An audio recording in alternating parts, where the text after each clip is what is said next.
correr a intro.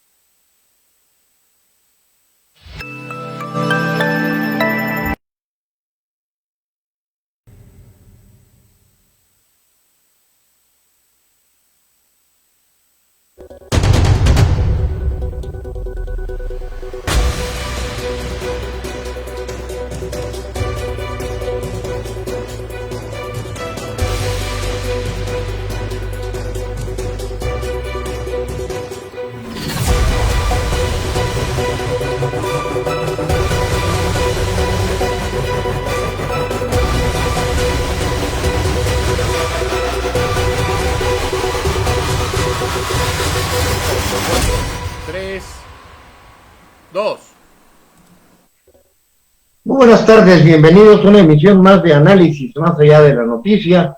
Los saludo como todos los jueves a partir de las 6 de la tarde, su servidor y amigo Juan Álvaro Zaragoza Lomelí, para analizar, para profundizar sobre los temas que más nos ocupan y nos preocupan en esta ocasión. Sin duda, el asunto del COVID es lo que tiene al mundo entero pues en condiciones realmente alarmantes y preocupantes, y como lo ofrecimos la semana anterior, continuaremos la plática con el ingeniero Mario Quiroz Gatica, quien muy acuciosamente está realizando un seguimiento.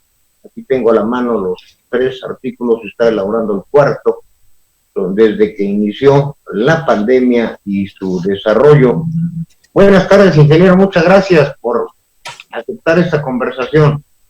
Juan Álvaro, me siento muy honrado que nuevamente esté en el aire junto contigo y pues respetando como siempre al periodista de toda la vida que te considero que eres. A tus órdenes, Juan Álvaro. Pues tú también eres periodista, Mario, y ni más ni menos que también has recibido reconocimientos y galardones como el Premio Estatal del Periodismo. En fin, antes de entrar en materia, yo quisiera, Mario, hablar brevemente de una institución a la que quiero y respeto muchísimo, el Instituto Politécnico Nacional. Mi querido Poli. 4 años. Yo soy universitario, amo mi universidad, pero también respeto y reconozco los alcances del Instituto Politécnico Nacional, que son nuestras 2 máximas instituciones de educación y de cultura en el país. Tú eres egresado del Politécnico y después fuiste maestro por 30 años. Háblanos brevemente de esta situación y de la asociación que hasta la fecha persiste y que en algún momento presidiste, por favor. Es un honor ser egresado del glorioso Instituto Politécnico Nacional, Juan Álvaro. Una institución que con una visión nacionalista, el general Lázaro Cárdenas del Río fundó.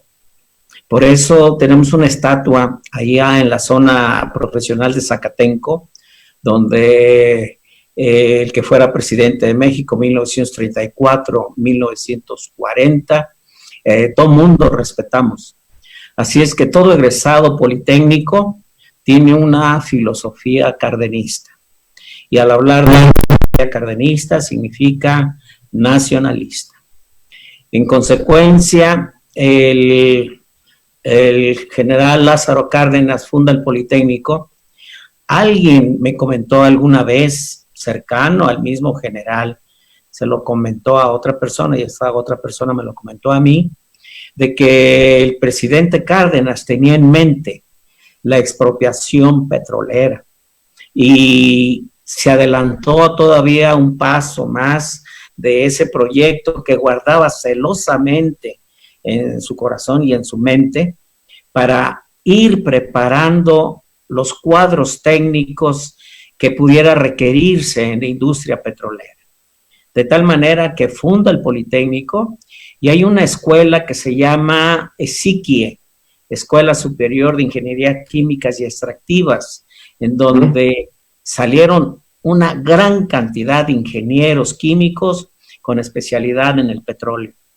Pero también salieron de la ESIME, Escuela Superior de Ingeniería Mecánica y Eléctrica, excelentes ingenieros para electrificar al país Y una vez también, ya con las ramales especializados, a mí me tocó un ramal de tronco común, nació la Escuela Superior de Comunicaciones y Electrónica dentro del ESIME, con la especialidad de Comunicaciones y Electrónica. En consecuencia, te puedo decir rápidamente que el desarrollo del petróleo en México se debe al Politécnico. El desarrollo de las comunicaciones electrónicas se debe al Politécnico, a los egresados del Politécnico. Y también el desarrollo de la electrificación del país se debe a los egresados del Poli. Posteriormente se suman otras instituciones de educación técnica, como es todo el sistema de tecnológicos, ahora Tecnológico Nacional, que vienen a completar el cuadro de cuadros y formación de cuadros técnicos en todo el país, muy acentuados en la zona donde se instala el tecnológico. Asuntos de golfos de Pacífico, tecnológicos que tienen que ver con el mar. Asuntos de maderas y la alta montaña, asuntos que tienen que ver con los tecnológicos ubicados en esos estados. De tal manera que el país cuenta con una infraestructura de cuadros técnicos invaluable, que si volviéramos a empezar tendría que pasarse otro tiempo como el que ahora festeja el Politécnico para poder suministrar esos cuadros. Y respecto a la asociación en Querétaro, un grupo de 6, 7 maestros que trabajábamos en el Tecnológico de Querétaro, formamos la Asociación de Egresados del Instituto Politécnico Nacional radicados en Querétaro. De tal manera que esto, yo estuve en la celebración del 50 aniversario del Poli, siendo presidente de la asociación. De tal manera que ahora la asociación ha de tener fácil, pues no sé, 35, 36 años. Y han sucedido diferentes consejos directivos y hemos hecho una labor de acercamiento del Politécnico para con las autoridades de Querétaro. Bien, pues nuestro reconocimiento a esta institución, efectivamente fundada por don Lázaro Cárdenas, y todo el beneficio que ha dado a México, al igual que nuestra alma mater, en tu caso la tuya, la UNAM, nuestra UAC, pues es la forma en la que podemos contribuir al desarrollo de México y la única manera que conozco de la movilidad social. No aparte, Juan Álvaro, no hay ningún pueblo que no haya pasado por la educación para mejorar su situación político, social, económico, de todo tipo. Quienes invierten en educación están haciendo una gran inversión. Se siembra 1 y se cosechan 100. Así es que todo aquello que esté destinado a la educación de cualquier tipo, universitaria, humanista, técnica, es una inversión como país. Y con los jóvenes, pues dura muchísimo esa inversión y por supuesto que te lleva a mejores niveles como país. Y es una salvación tener la educación pública, porque muchísimas vidas se salvan, muchísimas vidas cambian, muchísimas vidas progresan, independientemente de nuestro sistema que después impidió la capilaridad social. Y muchos jóvenes se quedaron sin ese desarrollo humano, económico, social, de todo tipo, a otro nivel que se logra con una capilaridad social, ¿verdad? Siempre en funcionamiento. Se taponearon los conductos y ahí tenemos un montón de profesionistas esperando que esos conductos se abran. Esperemos ver que esos conductos se abran para que cada quien coseche el producto de sus esfuerzos. Sí, definitivamente, totalmente de acuerdo. La piedra angular por la cual un país puede desarrollarse, y lamentablemente a nuestras universidades, a nuestras escuelas les están rebajando los presupuestos, están bajando el interés en los investigadores. Eso tendremos que pagar las consecuencias en corto tiempo, pero ese será tema de otro programa. Hoy vámonos con el COVID. Ingeniero, le comentaba a la audiencia que aquí tengo en la mano, bueno, están en Express Metropolitano, usted lo puede buscar en donde dice columnas, el ingeniero Mario Quiroz es nuestro colaborador regular, honrosamente para nosotros de hace muchos años, y pues es un hombre muy astucioso con justamente lo que hablábamos, esta conformación mental que da el tener la posibilidad de llegar a una educación superior. Tiene una formación, una estructura mental que nos hace más disciplinados, nos apega mucho a los libros, nos mueve hacia la investigación, hacia el raciocinio, y en base a esto pues tenemos el fenómeno mundial que podemos decir que nos tiene ya aterrorizados. A pesar de que tratemos de buscar los ángulos más positivos, difícilmente se los podemos encontrar, y tenemos un COVID-19 que a la fecha tiene ya cerca de 5 millones de infectados, 4.998.203 casos, si es que hemos de creerle a los datos que nos da el ahora ya denominado Huapo-Gatell. Pero empecemos lógicamente, por el principio. Mario, tú empezaste tu investigación desde que sale la primera nota de este asunto, la detectaste el 22 de enero perdón, aquí está la parte 1, esta es la parte 2, el 22 de enero, en el periódico La Jornada. Platícanos cómo has dado esta seguimiento y esta investigación. Eres tú el que más nos debe hablar sobre esta situación. Vamos a analizar con números reales este desarrollo, y después nos iremos a los aspectos políticos, culturales, educativos, sociales, porque esta enfermedad va a cambiar, está cambiando. Adelante, ingeniero, por favor. Mira, Juan Álvaro, soy un lector de todos los días del periódico La Jornada. Lo considero el periódico muy responsable, muy serio, y durante 2 meses prácticamente, por situaciones personales, no leí absolutamente nada de todo esto. Era más importante atender esta situación personal. Un punto familiar del cual participo todo. Muchas gracias, Juan Álvaro. Entonces, una vez que empiezo ya a recuperarme emocionalmente, pues ahí tenía un altero de periódicos que no había leído y empezaba a generarse esta inquietud enorme de este virus. Para esas fechas en que empecé a leer, no ocupaba gran espacio en la prensa nacional. Pero el 22 de enero se da el primer caso, y se da cómo es el origen.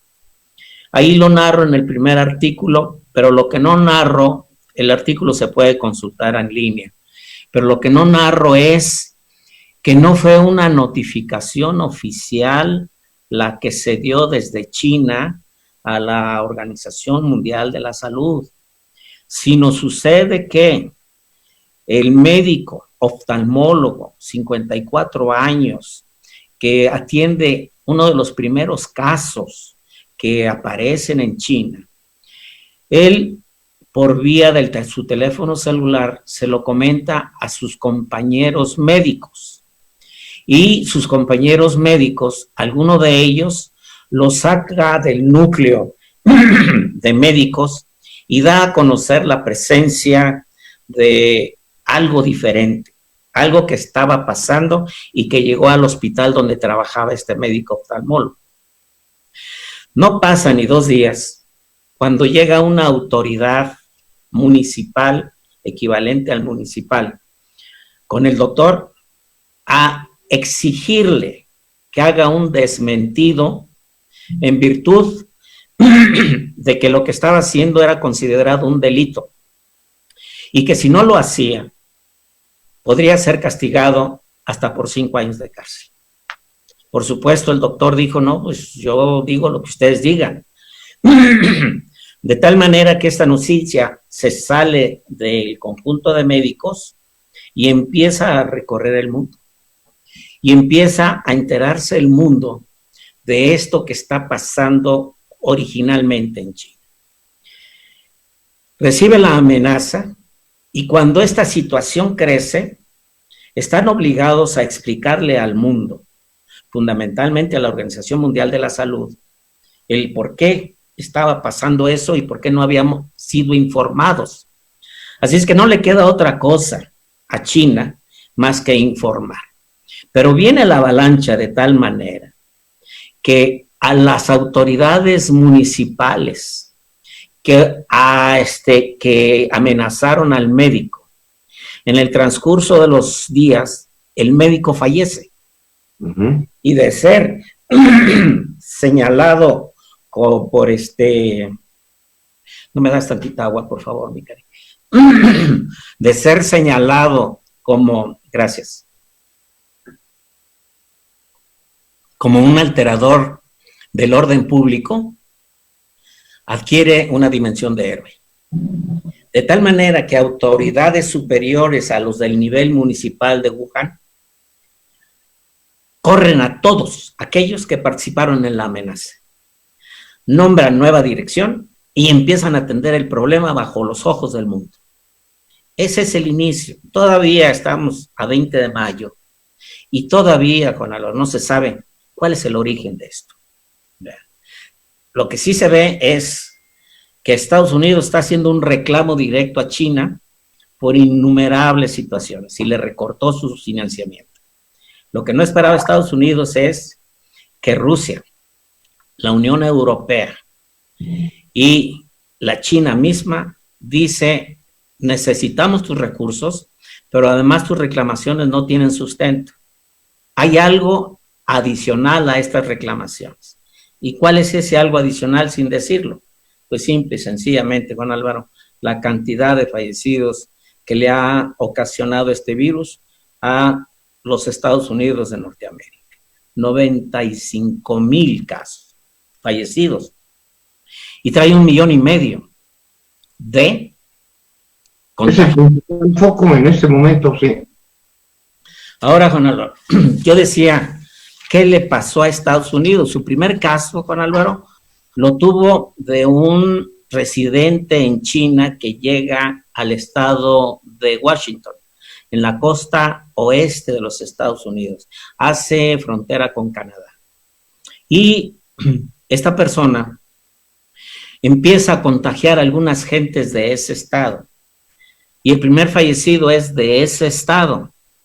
Y dice uno, si tuviste la advertencia con tiempo, Estados Unidos, ¿por qué razón tienes esta situación tan adversa en los resultados de donde va la pandemia? Y yo encontré la causa, Juan Álvaro, y la escribí en el artículo 2. En la jornada, el periodista Ángel Guerra Cabrera escribió una columna que dice Trump y la negación del coronavirus. Se tomó la molestia de ir almacenando todos los tweets que el presidente Trump emitió desde que tuvo conocimiento de esto. Y nada más te digo, en enero 22, su Twitter dice, todo va bien, lo tenemos todo bajo control. Enero 30, lo tenemos todo bajo control. Febrero 7, cuando el tiempo sea más caluroso, esperemos que el virus se haga más débil y finalmente desaparezca. En febrero 24, el coronavirus está muy controlado en USA. Me parece que la bolsa empieza a tener buen aspecto. Febrero 25, pueden preguntar por el coronavirus que está perfectamente bajo control en nuestro país. Unas pocas personas lo tienen. Estamos muy cerca de conseguir una vacuna. Febrero 26, Juan Álvaro. Gracias a todo lo que hemos hecho, el riesgo para el pueblo estadounidense continúa siendo muy bajo. Los 15 casos que hay hasta ahora van a bajar a cerca de 0. Muy pronto serán 5 personas y podrán ser 1 o 2 en muy poco tiempo. Febrero 28, Juan Álvaro. Va a desaparecer el coronavirus. Algún día será como un milagro y habrá desaparecido. Marzo 7, calificó al virus como un engaño. Marzo 12, va a desaparecer gracias a lo que yo hice y a lo que la administración hizo con China, tenemos solamente 32 fallecidos. Tú acabas de dar los datos, Juan. 95,000 fallecidos y 1,5 millones de infectados. Podrías decir, bueno, es que cuando aparece la primer noticia del virus en Estados Unidos... Casi 5 millones de infectados al día de ayer. Mundiales, pero él trae 1,5 millones en Estados Unidos. Entonces, Juan Álvaro, puedes decirme, él estaba muy ocupado con el proceso de destitución que tenía en el Congreso. Y le pregunté a mi hijo, Lalo, ¿qué fecha fue cuando liberan a Trump del problema? 5 de febrero. El 5 de febrero, el Senado norteamericano lo exonera de cualquier responsabilidad. Así es que del 5 de febrero en adelante ya no tiene disculpas. Del 5 de febrero para atrás pudiera haberse distraído en lo que para él era una cosa importante. Pero si se analizan los twitters que hace el presidente Trump y que este periodista de La Jornada, Ángel Guerra Cabrera, publicó en la jornada, te das cuenta, o de dos cosas. Una, un enorme descuido como jefe de Estado, o dos, una decisión que todos los gobernantes se han enfrentado a ella. ¿Me voy por la economía o me voy por la salud? Y esa decisión la están tomando ahorita todos los jefes de Estado. En el caso de Trump, yo siento que dijo, me voy por la economía. Y si le agrega a ese pensamiento, porque la economía me va a dar la reelección, entonces sí esto se vuelve un desastre. Porque entonces se va a presentar a su pueblo y le va a decir, tomé esta decisión, pero acá atrás de mí ya hay ausentes 95,000 y los que faltan. Porque 1,5 millones de infectados, aún poniéndole el 5% de que van a recorrer todo ese camino, confirmar que están infectados, que son grupos vulnerables, que se van a hospitalizar, y de los hospitalizados llegan hasta los estados estables, graves y críticos, estamos hablando de un 5% de los infectados. Nomás échale números, Juan Álvaro. De ese 1,5 millones que trae, un 5% tiene un potencial de fallecer. De tal manera que esta cifra, al día de hoy, de 95,000 fallecidos, tendrá que aumentar. Y eso es una situación terrible. ¿Quién tomó una decisión parecida a la de los Estados Unidos? Ecuador. También tomó una decisión. Y Brasil. Y Brasil. Porque Brasil ha menospreciado esta situación. Dice, no es nada, vámonos, la economía es primero. Bueno, ahora analiza los datos de Brasil y Ecuador y Estados Unidos en América y verás que son los que puntean en situaciones de contagio y los que de alguna manera, en el caso de Brasil y Ecuador, sin ninguna preparación de infraestructura para los hospitales, en el caso de Estados Unidos, a pesar de ser el país más rico del mundo, su sistema colapsó. Y ahí está la gran cantidad de fallecidos. Esa es mi reflexión, Juan Álvaro. Ahora, vamos un poquito al principio. Hay varias cosas. Me comentabas antes cuando estamos poniendo de acuerdo para la transmisión, me diste un dato que yo desconocía. Que, bueno, esto aparentemente surge en Wuhan, en China, pero me comentaste de un caso que hubo antes o al mismo tiempo en Francia. Antes. ¿Cómo estuvo? Antes, tengo registrado ahí la nota, porque te quiero comentar que los tengo en un folder, todo lo que es enero y febrero. Ahorita estoy en marzo, destacando las notas, pasaré a abril y cuando llegue a mayo, estoy simultáneamente viendo mayo y todo eso. En una nota encontré que en Francia apareció un caso de coronavirus antes que en China. Pero no fue el COVID-19, fue otro coronavirus, ¿no? No, Juan Álvaro, lo están vinculando al coronavirus que estamos atendiendo, ¿verdad? Y otro dato que yo no sabía, que una pandemia como esta es muy posible que se refiera a la de 1918, en donde hubo una cantidad estimada hasta en 50 millones de gentes que murieron. Efectivamente. Nosotros no estábamos enterados de eso porque no estamos dentro de la medicina, Juan, mucho menos dentro de la especialidad de infectología. Entonces, si esto es cierto, entonces el planeta ya vivió una experiencia como esta. Pero nuestras generaciones, y a pesar de que tú y yo somos del grupo vulnerable, arriba de 60 años, yo no recuerdo una situación como esta, Juan Álvaro. Se han dado cada 100 años, hace 2 días en el noticiero daba la nota de una señora de 109 años que cruzó ya lo de la peste negra, que es la que te está refiriendo, la de la gripe española que también causó devastación en la humanidad, y hoy el COVID-19. La señora afortunadamente goza de cabal salud con todo y sus 109 años. Ahora, esto en un principio, y fue uno de los errores que marcaste, la poca atención que le dio Trump a esta situación, sí, seguramente por este problema que tenía con su juicio político, pero en general vemos que los países que más afectados están ha sido o porque no creen en él o porque tardíamente empiezan a tomar las medidas precautorias, y lamentablemente México se encuentra entre ellas. Quiero referirme antes a esto que parece ciencia ficción. Hay una novela de 1989 escrita por Dean Koontz que se llama Los ojos de la oscuridad y que habla precisamente de la pandemia. Fíjate cuándo fue escrita, 1989, y que empieza en Wuhan. Es una novela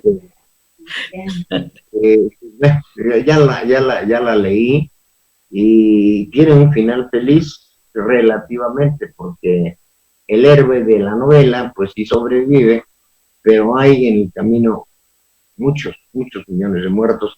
No se la recomiendo que la lean, hay lecturas más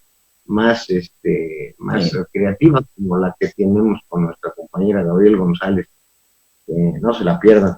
Esto nomás como referencia. La otra teoría, ingeniero, de que esto fue creado en un laboratorio de Estados Unidos y que tiene mucho que ver con esta guerra de las potencias y el pretendido nuevo orden mundial.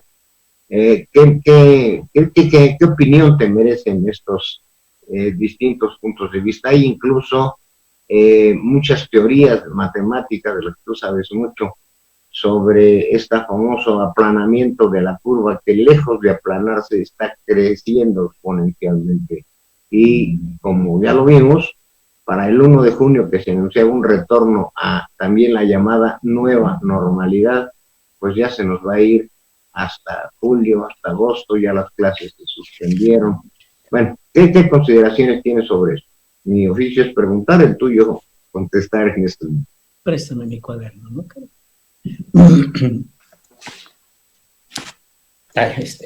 Mira, Juan Álvaro, yo le he dado seguimiento por la situación de fallecidos. Día a día la empecé el 18 de abril y empezamos a trazar nuestra propia curva, ¿verdad?, respecto a los informes oficiales que nos han estado dando. Durante todo el mes de abril, la cantidad de fallecidos oscilaba en 140, hubo un día de 26, 145, 113, 99, 152, 135, 163, 120, 89, 117, y empezaron a aparecer a partir del 4 de mayo 236, 197. A partir de ahí, pues ya tuve que cambiar los ejes con su diferente valor y empezamos un crecimiento diferente. Empezaron 93, repitiendo algunas cifras de la anterior curva, 93, 117, pero a partir del 5 de mayo, 236, 197, 257, 246, 193, y dije yo, este es el pico de la pandemia, de la curva que nos están hablando, porque después bajó a 112, a 108, y donde vuelve a resurgir, pero ahora con muchísimo más fuerza, 353, 294, y se ha sostenido 257, 290, 278, 132, 145, y el día de ayer 442 casos. Y yo mismo dije, ¿en qué me equivoqué? ¿Dónde están los datos? Y el doctor Gatell presenta una curva apenas hace 2 días que le da confirmación a estos datos. Él, por supuesto, que maneja mucho más variables. Yo nada más estoy hablando de fallecidos. ¿Por qué? Porque viendo ya una cantidad de fallecidos menor, ya estaría yo viendo, junto con las autoridades, la luz al final del túnel. Y de ahí venía una cierta tranquilidad. Pero con estos últimos datos, cualquiera dice, ¿saben qué? Algo está pasando. Y efectivamente, en la conferencia del día de ayer, el doctor Gatell empieza a explicar con un par de curvas que se asemejan mucho a estos datos, una primera curva con un cierto nivel y después una segunda curva con un nivel mayor. Me tranquiliza porque mi hijo Lalo, también muy preciso en esto, dice, se anunció que del 7 de mayo al 23 de mayo íbamos a tener la mayor carga de la epidemia. Y entonces me tranquilizó un poco, pero a mí me dolió mucho este tipo de datos, porque al igual que yo creo que más de alguno pensó que las cifras que se nos estaban dando eran engañosas. Yo sigo teniendo confianza en las autoridades, Juan Álvaro, porque he seguido esto. Y cuando choqué con algo que no coincidía, también las mismas autoridades me lo aclararon. Yo no puedo sumarme a esta desconfianza cuando no se ha dado un seguimiento a los datos y las fechas.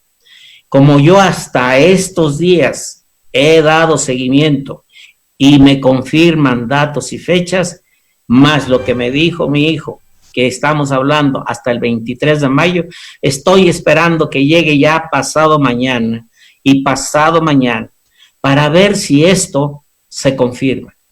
Y nos han mostrado la curva de la Ciudad de México junto con algunos municipios del Estado de México, lo que denominan el Valle de México. Y nos han mostrado también ya curvas de los estados. Y hemos visto que algunos, como en el caso de Quintana Roo, ya sufrió la elevación de la pandemia, va en picada y va de salida, y lo dijo el gobernador de Quintana Roo. ¿Saben qué? Nuestro esfuerzo valió la pena porque nosotros estaremos en luz verde muy pronto, pero no lo puede decir la Ciudad de México ni el Estado de México. Yo tengo miedo por mi Querétaro lindo. ¿Dónde estamos? ¿Dónde estamos, señor gobernador? ¿Dónde estamos, queretanos? Hablo al señor gobernador porque es la autoridad sanitaria. Él es el responsable. Y bueno, corresponsable, porque la autoridad federal sigue siendo responsable hasta el final. Aquí ya no se quiten responsabilidades. Vamos a tener que ir a un corte, Mario, como te explicaba, un muy breve corte, y justamente ese será un otro de los ángulos que vamos a ver a nuestro regreso, por lo que le recomiendo que no se vaya, porque esto va a tener implicaciones sociales, pero sobre todo políticas. El juicio de la gente será implacable con los gobernantes que no supieron cumplir.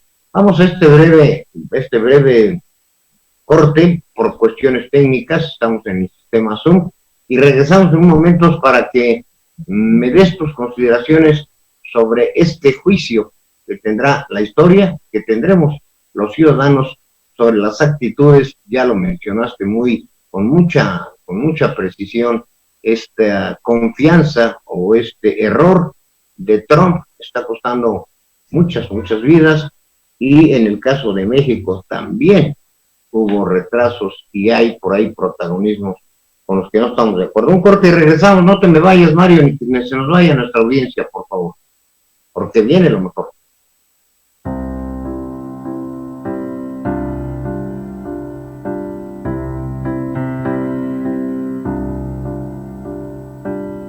Hoy que no puedo tomar tu mano, que no te puedo abrazar, hoy que no puedo estar brindando, que no te puedo besar.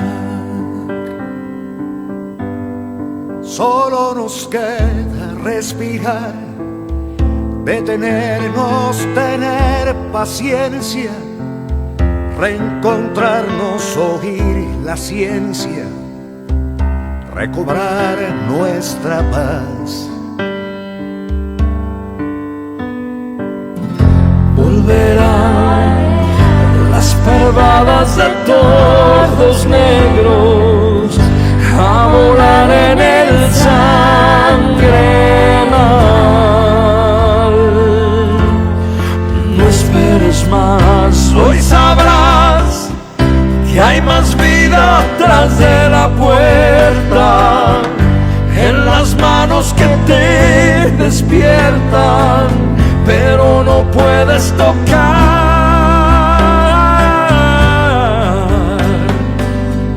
Volverán a encontrarse en la mariposa, nuestros abuelos a hablar de sus cosas. Mientras tanto, quédate en casa un poco más.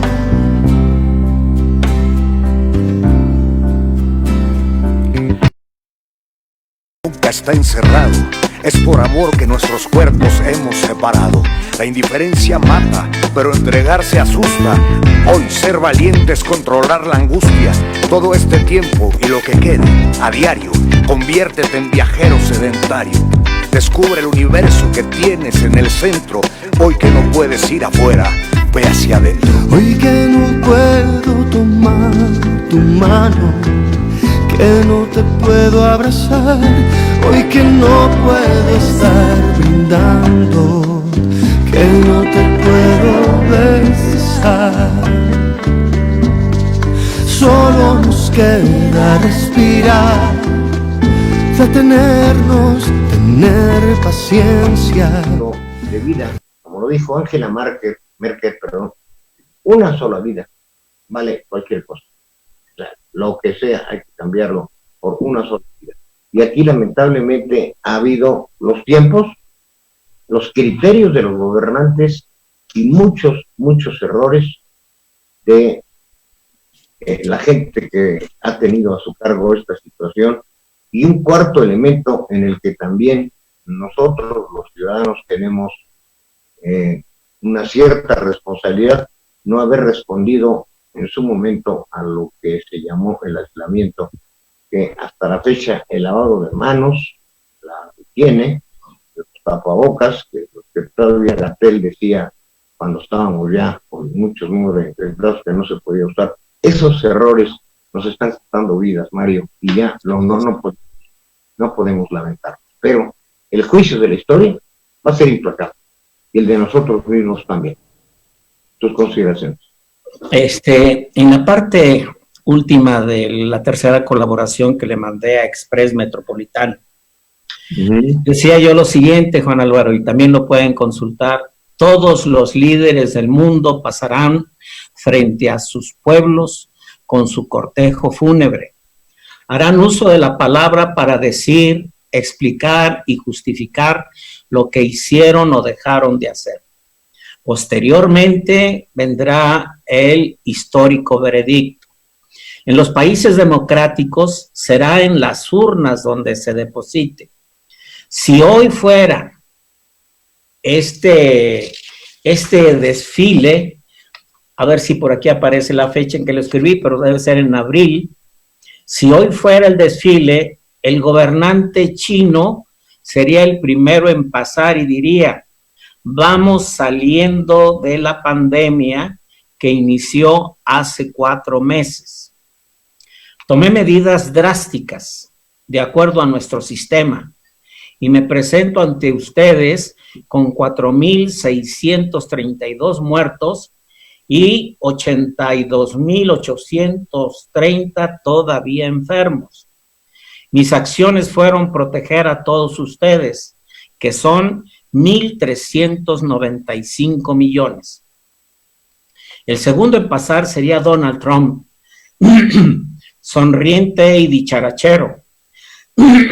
Desde el primer caso de coronavirus en Estados Unidos, que fue el 22 de enero del presente, he estado al pendiente y he tenido todo bajo control, dándole prioridad a la mayor economía del mundo. Me presento ante ustedes, queridos electores, con la pandemia todavía presente en nuestro país, que nos ha ocasionado 58,348 muertos y 1 millón de enfermos, pero con un dólar sano y fuerte. Los muertos son pocos si los comparamos con los 327 millones de norteamericanos. Cierra el desfile el día de hoy, en abril, el presidente de México. Es conmovedor y ejemplar para los ojos del mundo el comportamiento de todos ustedes. Estamos por entrar a la fase crítica de la pandemia, para la que nos hemos preparado desde hace 4 meses para enfrentar. Me presento ante ustedes con 1,569 muertos y con 16,752 enfermos confirmados. Mi mayor preocupación es la vida de todos estos y los futuros. Ya veremos cómo le hacemos con los dineros, considerando que más de la mitad de los 125 millones que somos viven al día. Le he dado prioridad a los más pobres de México. Si lo he hecho bien, sigo. Si lo he hecho mal, me voy. El veredicto no se dará ahora, se dará después. Estos datos corresponden en abril. En mayo ya trae 6,000 muertos y trae como 12,000 enfermos. Juan Álvaro, tú puedes mirar hacia arriba y vas a ver cierta situación de tranquilidad. Y miras hacia abajo y vas a encontrar cierta situación de intranquilidad, basado en número de contagios y basado en número de fallecidos. Y como tú acabas de decir, el veredicto será en las urnas, en los países democráticos. En los que no, pues no va a pasar nada. Rusia trae un problemón ahorita. Hoy ocupa la primera plana. Trae un incremento de contagios tremendo. China, pues tampoco tendrá gran preocupación, porque China... Ya hay un rebrote, Mario. Pero no del tamaño de que se está dando en Europa, Juan Álvaro. ¿Sí? China trae un promedio de 4,000 fallecidos y son 1,325 millones. Entonces, para China, esto es un éxito rotundo. Para Estados Unidos es un fracaso rotundo porque ni siquiera el dólar se pudo conservar sólido y fuerte. Y para el caso de México, yo lo único que veo que si no se ha hecho lo que se hizo, esta situación ya no admitiría ninguna justificación.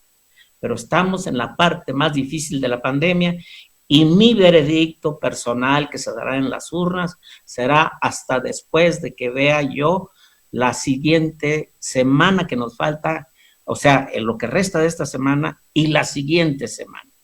Y ahora sí, Juan Álvaro, ¿quién sabe qué es lo que nos depara esta nueva realidad? Yo creo que está cambiando al mundo, nos está cambiando a nosotros, Mario.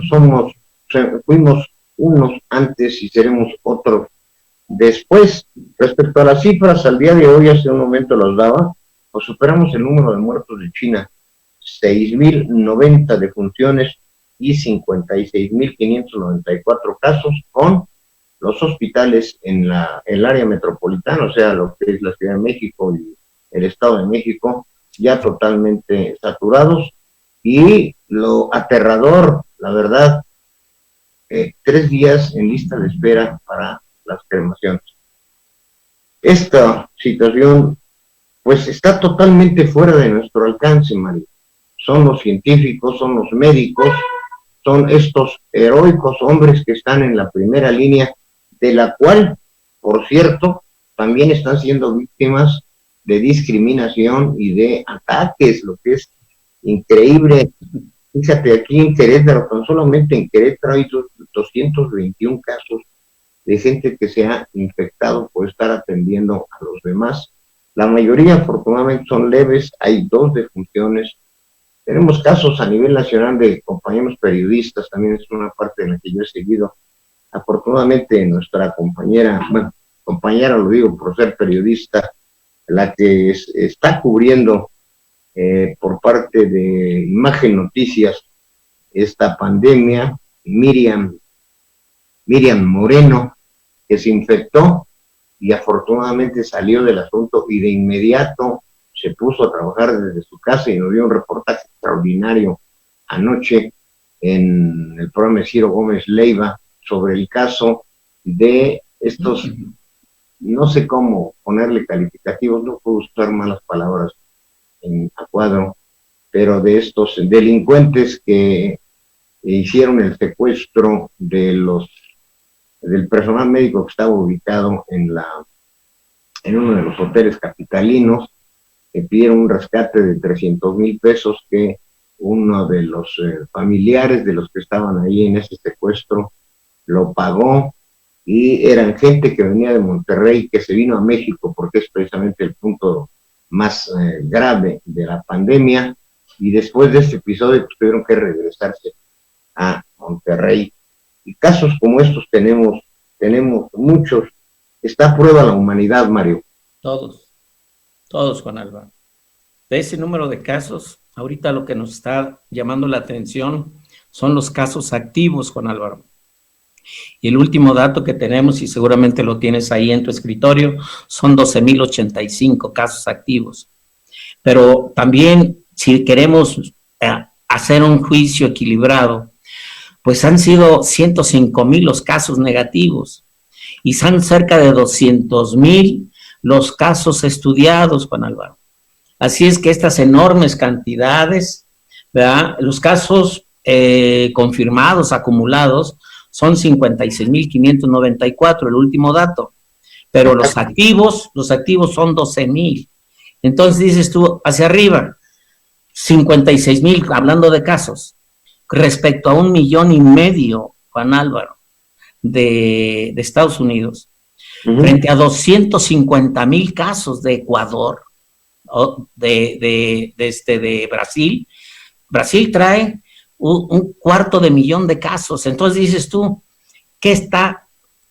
¿cómo tomar un juicio, verdad? Si son tamaños diferentes y son poblaciones diferentes. Y alguien se ha tomado la molestia de sacar tasas por 100,000 habitantes. Por cantidad de población. Y ahí no la vamos llevando, Juan Álvaro, ahí no la vamos llevando. Dijiste tú antes del programa, México está ocupando el lugar 12. ¿Verdad? Y dices tú...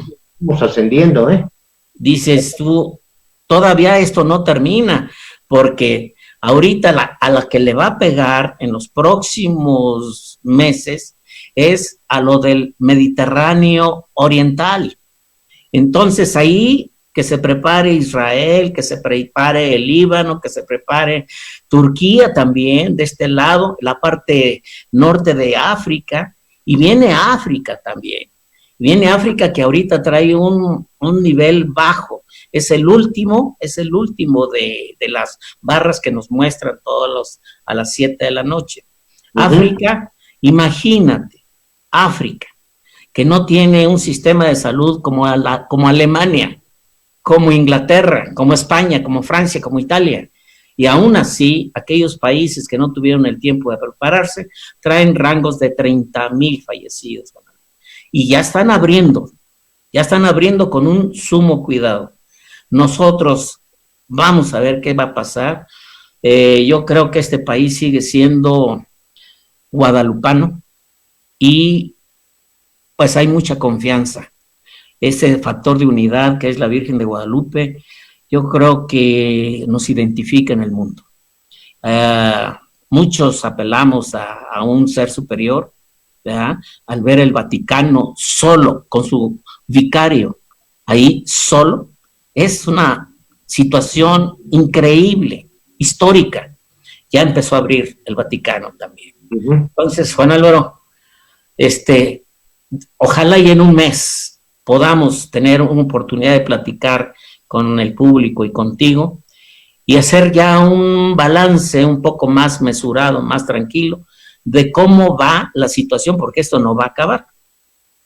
¿Tú estás de acuerdo en que lo ha dicho la misma Organización Mundial de la Salud? Váyanse acostumbrando a vivir con esto.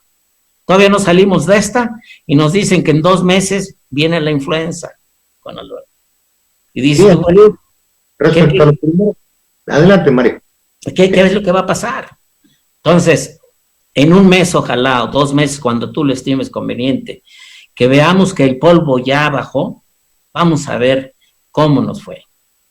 Hacemos el compromiso, Mario, de hacerlo conforme vaya creciendo, o ya esperemos que ahora sí decrezca esta curva, pero por ejemplo hoy, Mario, estamos hablando de los países del Oriente, de África, donde es menor. Muy bajos.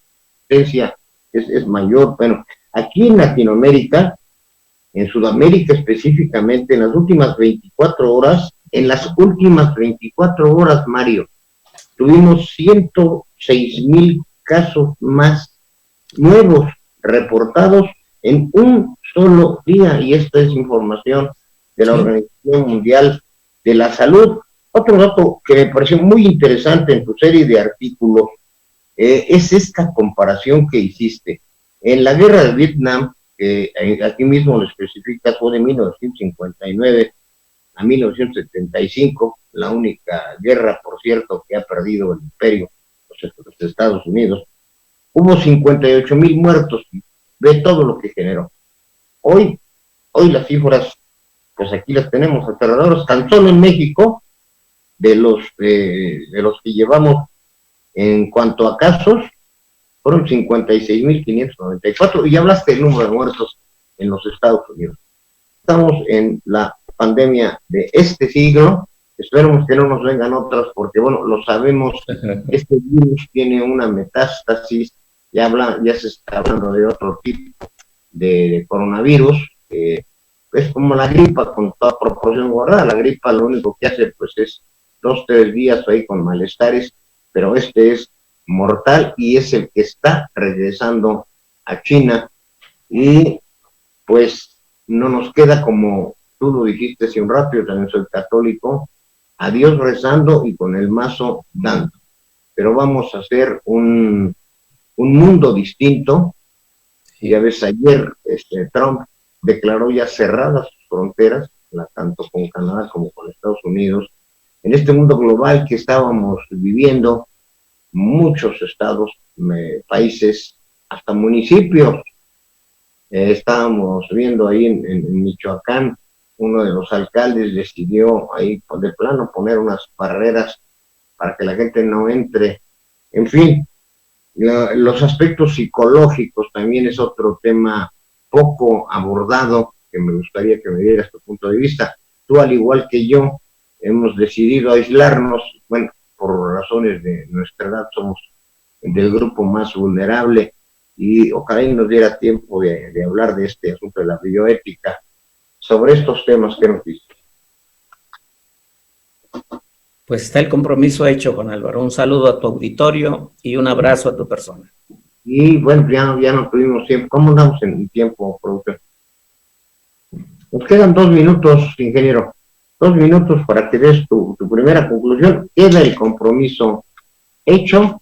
Sí, yo creo que es prematuro realizar un juicio. Bueno, en el caso de los Estados Unidos ya lo podemos realizar, porque ahí el criterio muy claro que ha prevalecido, como lo dijiste, es el económico sobre el de la vida humana, lo cual es inadmisible. Hoy hay un estudio de la Universidad de Oxford en el que justamente por estas circunstancias están ya vaticinando con sus proyecciones que Donald Trump no será reelecto, y que en mucha medida es precisamente por este manejo que está haciendo de la enfermedad y sus tardías y malas decisiones. 1 minuto 40 segundos, porque tú eres el que debe hablar, Mario, con nuestro compromiso. Bueno, Juan Álvaro, dejamos pendiente que todos los gobernantes pasarán a la báscula, y nuestro gobernador también tendrá que hacerlo. A mí me preocupa mucho mi Querétaro lindo, ¿verdad? Los datos no los toqué en esta ocasión. Todavía tenemos 4 municipios libres de contagio, pero ya tenemos pequeños casos en algunos municipios, un número de casos bajos. Lo que no sé, y la pregunta era en ese sentido al señor gobernador, era ¿en qué parte de la pandemia vamos? Seguramente el gobierno federal y el estatal tendrán que superar cualquier diferencia que tengan con un solo fin, Juan Álvaro, la salvación de vidas en Querétaro. Claro. Y ese es lo único que nos interesa a nosotros. Los asuntos que los arreglen donde quieran, pero los asuntos de Querétaro es lo más importante. ¿Verdad? Aquí no entran vanaglorias, ni caprichos, ni personalidades. Los dos tienen una responsabilidad, el nivel federal y el nivel estatal. Y los dos tienen que asumirla. Afortunadamente en Querétaro seguimos en la parte baja. Al día de ayer en la tarde, hoy van, en un rato más nos llega la información, tenemos 582 casos con 60 defunciones y 196 altas. Esto es un dato pues esperanzador, y hay 108 pacientes hospitalizados, de los cuales 36 se encuentran graves. El grado de mortalidad, ese es otro problema preocupante a nivel nacional. Originalmente, Mario, se había dicho que era el 2% a nivel mundial. En México estamos teniendo arribita del 10% sí, de los casos de quienes son infectados. Igual, algo preocupante que debe hacer regresar a nuestros sistemas de salud. Mario, un saludo, Juan Álvaro. Te agradezco. Gracias por la invitación. Estos datos, espero tu cuarto artículo, muy interesantes, muy bien documentados. Usted los puede encontrar en Express Metropolitano, ahí en columnas, y espero tu cuarta colaboración. Y vemos si dentro de una semana, 2 semanas, 3 semanas, 4 semanas, 6 semanas, depende, volvemos a dedicarle a esta situación con este acucioso estudio en la curva que llevas y el seguimiento que le dices. Saludos a tu auditorio, Juan Álvaro. Muchas gracias a nuestra audiencia también, muchísimas gracias.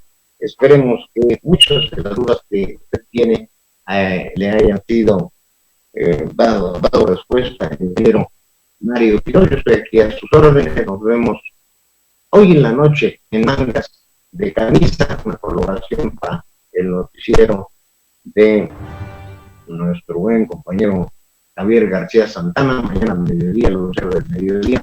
Nosotros a las 3 de la tarde cerramos la semana con esto, porque no la cerramos, porque ya tenemos el enfoque semanal, del cual le agradezco muchísimo la recepción que le estamos dando. El paso siguiente de hacer la columna, una videocolumna que se transmite por Querétaro Network, por el Express Metropolitano, por todas sus variantes de Facebook, en YouTube, en las distintas plataformas.